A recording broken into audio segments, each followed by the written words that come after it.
Hi, Olof here, and welcome to my summer studio. This is a comparison video between the Specialized Enduro and the Propain Spindrift. So first a disclaimer, I'm not in any way an enduro racer, I'm just an average mountain biker doing this for fun, so this video should be seen from that perspective. So, with that out of the way, let's get to the video. The bikes that I tested this spring is the Specialized Enduro Elite and the Propain Spindrift AL29. If you are interested in those reviews, there are links in the description below and up here somewhere, I think. These two bikes are different in many ways, but I would use them pretty much for the same thing. In bike parks, on rough trails and for playing around in jump lines. I'm only into mountain biking for the fun of it and I appreciate bikes with a poppy and a playful character. First, let's talk about the price.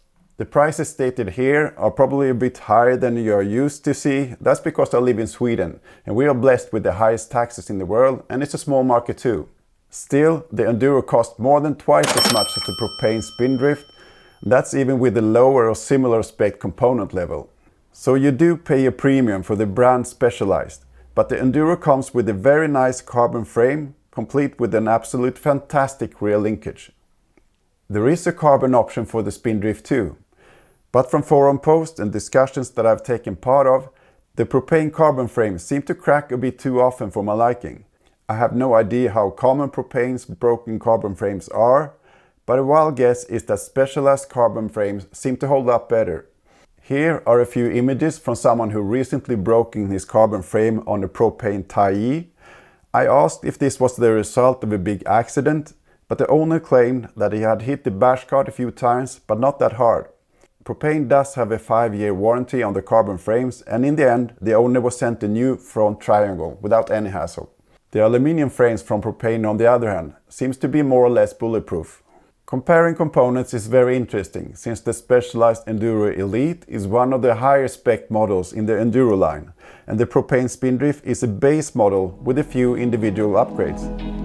Both bikes come with SRAM GX drivetrains and that's my favorite drivetrain considering the price and the smooth shifting. Both bikes also come with SRAM code R brakes, which also get a big thumbs up from me. Suspension wise, that's where things are different.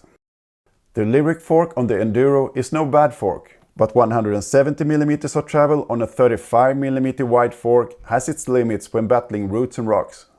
The 180mm travel ZEB fork on the Spindrift is a noticeable step up in performance.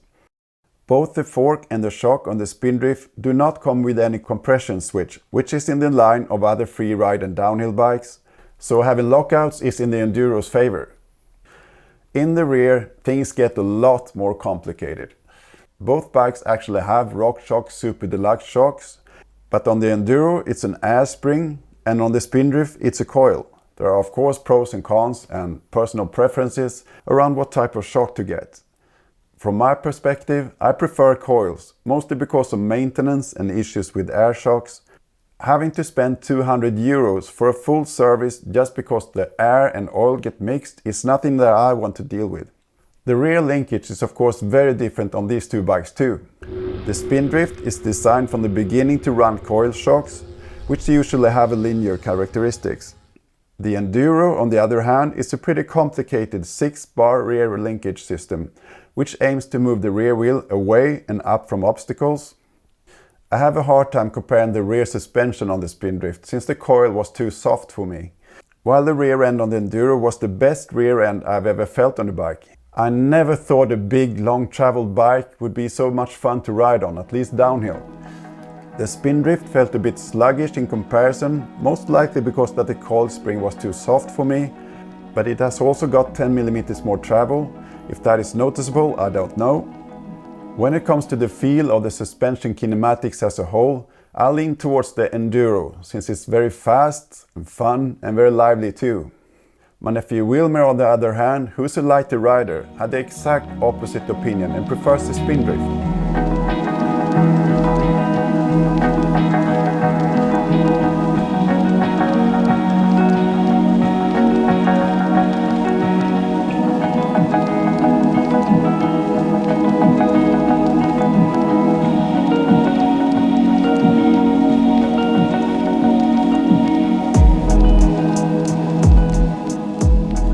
the end, I feel that the suspension setup is very important to the feel of any bike. Weight is another thing that differs these two bikes. 14.8 versus 16.8 kilos, which is a huge difference in the mountain bike world. The Spindrift sits closer to a downhill bike in terms of weight, making it more composed when it gets faster and rougher. Geometry-wise, the Spindrift is actually a bit more conservative, however, but only just. There's a flip chip on the Enduro to tweak things. Both bikes are definitely made for descents, which also can be noticed when it comes to riding position, which is pretty upright on the flats. It's difficult, if not impossible, to compare sizes between bikes, since one brand size large is some other brand size medium. Specialized also size some of the models with their own S-scale chart. The thought behind the S-scale chart is to let the customer choose between a more nimble bike or a more stable bike. To me, that's only confusing, but what do I know? I'm only an average mountain biker, right? So specs and geometry aside, the most interesting aspect is how the bikes ride on the trail. For me, it's all about fun and not necessarily which bike is the fastest. The bike that surprised me the most was the Specialized Enduro, with its poppy and playful character. And as a bonus, it's very fast too. I tested the largest size, which is size S5 with a flip chip in the slower settings, and I could still flick the bike in every direction I wanted, including vertically. As I said before, the Spindrift felt more composed, possibly because of the 16.8 kilos and the rear coil spring that was too soft for my total riding weight. Despite that, I consider the Spindrift a playful bike that wants to jump out of the berms when pushing a bit. Sort of jumps out of the berms too. It's a really fun bike. Wants to jump everywhere. The Spindrift is a fast bike too, and I remember it felt very stable and comfortable when the speed increased.